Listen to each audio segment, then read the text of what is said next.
बिस्मिल्लाहिर्रहमानिर्रहीम। अस्सलामुअलैकुम वरहमतुल्लाहि वबरकात। अल्लाह के नाम से शुरू जो बड़ा मेहरबान और निहायत रहम करने वाला है। जी न्यूज़ लगता है आजकल हिंदुत्व की दलाली में बिजी है, क्योंकि रोज़गार का मुद्दा, जीडीपी का मुद्दा, देश के गिर रहे अर्थव्यवस्था का मुद्दा को छोड़कर उसके पिछला हर डिबेट आप देखिएगा वो हिंदू वर्सेस मुसलमान है।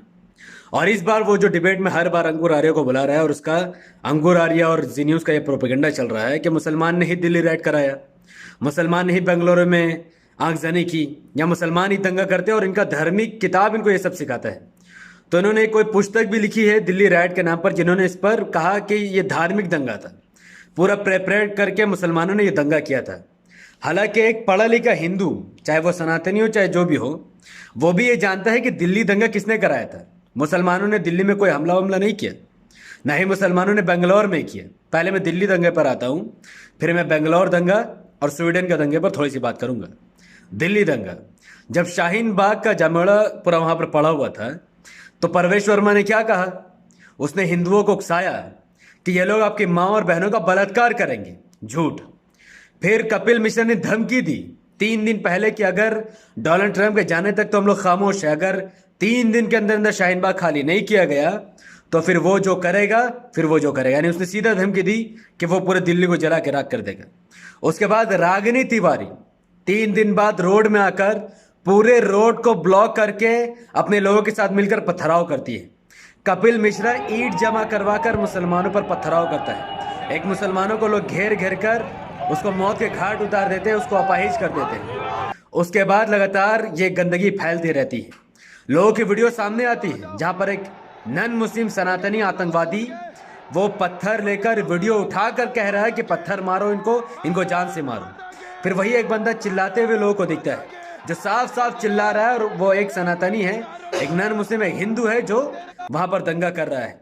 इसके अलावा एक हिंदू मुखर होकर कहता है, हिंदुत्व का एक इंसान मुखर होकर कहता है कि मैंने ही दंगा किया, मैंने ही मस्जिद में आग लगाई, मैंने ही मज़ारों को जलाया, जो करना है कर लो। इसके बावजूद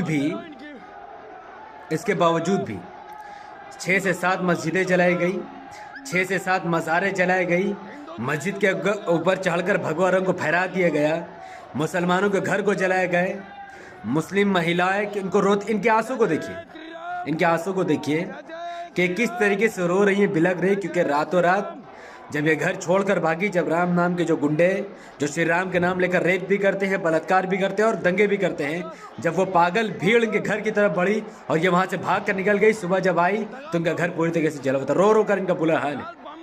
कौन देगा इनको इंसाफ? किसने जलाया इनका घर? भगवदारी हिंदुत्व आतंकवादियों ने जलाया। इस मुस्लिम घराना को देखिए जिनके घर में रखा हुआ पैसा तक जल गया, कुछ नहीं बचा इनके पास। ऐसे हजारों मुस्लिमों के घर जला दिए गए, हजारों दुकानों को फूंक दिया गया, नाम देख देख कर घर को जलाया गया। उसमें ज्यादा नन मुस्लिम का ज्यादा नुकसान नहीं हुआ। अगर मुसलमान ये दंगा करता तो सबसे ज्यादा नन मुस्लिम का घर जलाया जाता। अगर मुसलमान ये दंगा करता तो मंदिर तोड़े जाते, लेकिन हकीकत में ऐसा कुछ हो ही नहीं है, क्योंकि मुसलमानों का अब तक कोई भी दंगाई ग्रुप नहीं है, बल्कि दंगाई ग्रुप भगवदारी हिंदुत्व के पास है। बजरंग दल, विश्व हिंदू परिषद, आरएसएस और कई सारे हिंदू युवा वाहिनी, हिंदू महासभा जैसे कई सारे ग्रुप जो मुसलमानों को लिंचिंग करती है, दंगा करती है, रेप करती है, बलात्कार करती है, और यहाँ पर यह साबित करे कि मुसलमान दंगा करता है। इससे बड़ा महाझूठ कोई हो ही नहीं सकता। जब एक तरफा एक कौम मुसलमान पर अटैक कर देती है बिना किसी वजह से, तो मुसलमान को अपने बचाव के लिए कुछ तो करना पड़ेगा। श्री राम के नाम की वो जो पागल भीड़ है जो लिंचिंग कर देती है, जो मुसलमानों को मौत के घाट उतार देती है, उसको तो रोकने के लिए कुछ तो करना पड़ेगा। तो कई बार मुसलमान हथियार उठा लेते हैं उनसे लड़ने के लिए, अपने घर परिवार को बचाने के लिए। जब वो उनसे लड़ते हैं तो उनकी फोटो को वायरल करा दी जाती है कि देखो मुसलमान दंगा करता है। मुसलमान दंगा नहीं करता, मुसलमान किसी पर अटैक नहीं करता, लेकिन जब तुम अटैक करोगे तो हमें बचाव के लिए कुछ तो करना पड़ेगा। उस मर्डरर, उस बलात्कारी भीड़ को रोकने के लिए कुछ तो करना पड़ेगा। तो मुसलमान कभी हथियार उठाता है तो कभी कुछ उठाता है। तो वही फोटो वायरल करा कर ये लोग ये बावर करवाते हैं क्या मुसलमान दंगा करते हैं। ओके, अब बात करते हैं बेंगलोर में। कांग्रेस का एक रिलेटिव, जिसका नाम मैं नहीं लेना चाहता, उसने रसूलुल्लाह सल्लल्लाहु अलैहि वसल्लम की पिक्चर बनाकर उल्टी सीधी बातें लिख दी। मुसलमानों ने दंगा नहीं किया, बल्कि उसके खिलाफ एफआईआर दर्ज की। पुलिस ने कोई कार्रवाई नहीं की, क्योंकि पॉलिटिकल लोग जानते थे, जो वहां के गवर्नमेंट, वहां के पुलिस सब चाहती थी कि दंगा हो। इसीलिए पुलिस ने कोई एफआईआर नहीं लिखी, ना ही उसके खिलाफ कोई एक्शन लिया, ना ही उसको अरेस्ट किया। उसके बाद मुसलमानों की भीड़ उठकर आंदोलन करती है कि हमें जस्टिस चाहिए, इसको अरेस्ट करो। उसी भीड़ में पॉलिटिकल गुंडे घुसकर घर जला देते हैं और उल्टे सीधे काम करते हैं। लेकिन ये मुसलमानों को बदनाम करने के एक पूरा मिशन चलाते हैं कि पहले इनके धर्म के खिलाफ उल्टी सीधी बातें बोलो, फिर नासमझ मुसलमान रोड में आ जाते हैं और समझदार मुसलमान एफआईआर करते हैं। फिर जब दोनों तरफ से काम नहीं बनता, ये दोनों मर्ज हो जाते हैं और जब कोई आंदोलन करते हैं तो इन्हीं के कुत्ते, पॉलिटिकल कुत्ते बीच में घुसकर घर जला देते हैं। स्वीडन में कुछ ऐसे ही हुआ। स्वीडन में भी कुरान को जलाया गया। हालांकि किसी को भी अधिकार नहीं कि किसी के धार्मिक ग्रंथ को जला दिया जाए। अगर आपको कुछ बुरा लगता है तो आप डिबेट करो, अब बात करो, लेकिन ऐसा नहीं हुआ। लेकिन जब लोगों ने कार्रवाई के नाम पर कुछ नहीं हुआ तो लोग भीड़ पर आ गए। तो भीड़ में जो लोग आग लगा रहे हैं या दंगा कर रहे हैं वो मुसलमान नहीं है, वो पॉलिटिकल गूंस हैं। ये सब कुछ क्यों होता है? जब आपको किसी की सरकार गिरानी हो तो आप आतंकवादी हमला करा दो, जैसे पुलवामा अटैक। जब आपको किसी की सरकार बचानी हो तो फिर आतंकवादी हमला कर दो, जैसे पुलवामा अटैक। तो सरकार गिरानी हो चाहे सरकार बचानी हो, इस्लाम मुसलमान के नाम पर हर बार पॉलिटिकल कुत्ते आग जलाते हैं, बम ब्लास्ट करते हैं, मुसलमानों का नाम खराब करते हैं और किसी की सरकार बना या किसी की सरकार बिगाड़ देते हैं। तो जी न्यूज़ अगर अंकुर आर्य को बुलाता है बात करने के लिए, जब वो अपनी बात लोगों के सामने रखता है, तो फिर उससे प्रमाण क्यों नहीं पूछता कि अंकुर आर्य ये क्यों नहीं बताता कि हाँ, अगर ये लोग दंगा करते तो कुरान में कहाँ लिखा है कि दंगा करो? अगर ये लोग दंगा करते तो हदीस में कहाँ लिखा दंगा करो? वो जो बुक दिल्ली राइट्स के लिए लिखी गई उसमें कहाँ लिखेगी कि हिंदुओं के कितने घर जले, मुसलमानों के कितने घर जले, हिंदुओं के कितने मकान जले, मुसलमानों के कितने मकान जले? ये क्यों नहीं लिखा गया? क्योंकि बात एक तरफा हो रही है, कार्रवाई एक तरफा हो रही है, पूरा ढांचा ही एक तरफा तैयार किया जा रहा है ताकि मुसलमानों को बदनाम किया जाए। इकोनॉमी का मुद्दा, जीडीपी का मुद्दा, नौकरी का मुद्दा, सब कुछ धराशायी कर दो और एक तरफा हिंदू मुस्लिम का मुद्दा बनाकर पब्लिक को बेवकूफ़ बना दो। ये कौम तो है ही बेवकूफ़ जो ऐसी घटिया सरकार चुनती है। तो इससे उम्मीद क्या कर सकते हैं? फिर भी अगर अंकुर आर्य को अपनी बात में इतना ही घमंड है तो वो आके 1 to 1 डिबेट कर ले। उसका चैनल सत्य सनातन, लाखों फॉलोवर हो सकते हैं, लेकिन इसका मतलब ये नहीं कि वो सच बोलता है। उसका फॉलोवर सिर्फ और सिर्फ उसके चाहने वाले लोग, उसके धर्म के चाहने वाले लोग हैं। कोई मुस्लिम उसको फॉलो नहीं करता है, ना ही उसने कभी किसी से डिबेट करके ये साबित कर दी कि कुरान में कोई बातें इलॉजिकल है, या फिर वो जो मनगढ़ंत बात एक्स मुस्लिम के साथ मिलकर कर रहा है, हालांकि वो एक्स मुस्लिम नहीं है, वो इसी के साथ प्रजाति के लोग हैं। तो आम मुस्लिम हो चाहे हिंदू, उसको बेवकूफ़ बनाकर दंगा लगवाना आसान है, लेकिन डिपेंड तभी करता है क्या उनके धार्मिक किताब दंगा लगाने को कहती है, क्या उनका कोई पॉलिटिकल ग्रुप है, क्या उनका कोई ऐसा संगठन है जो दंगा कराता है। मुसलमानों का ऐसा कुछ नहीं है। मुसलमान हर हिसाब से पाक है।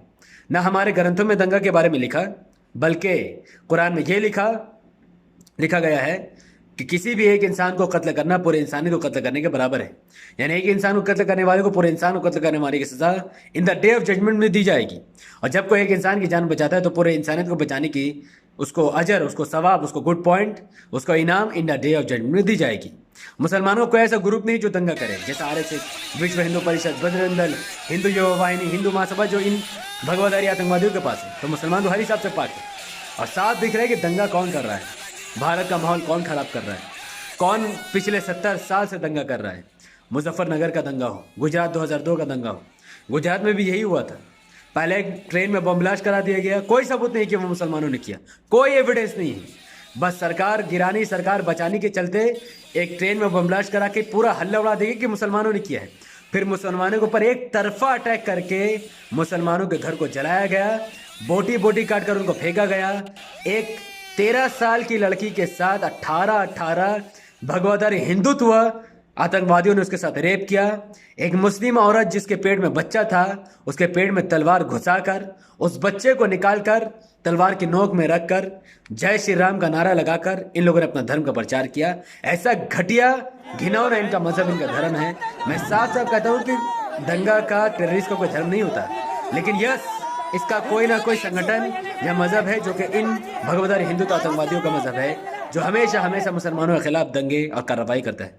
70 साल से मुसलमानों ने कभी दंगा नहीं किया।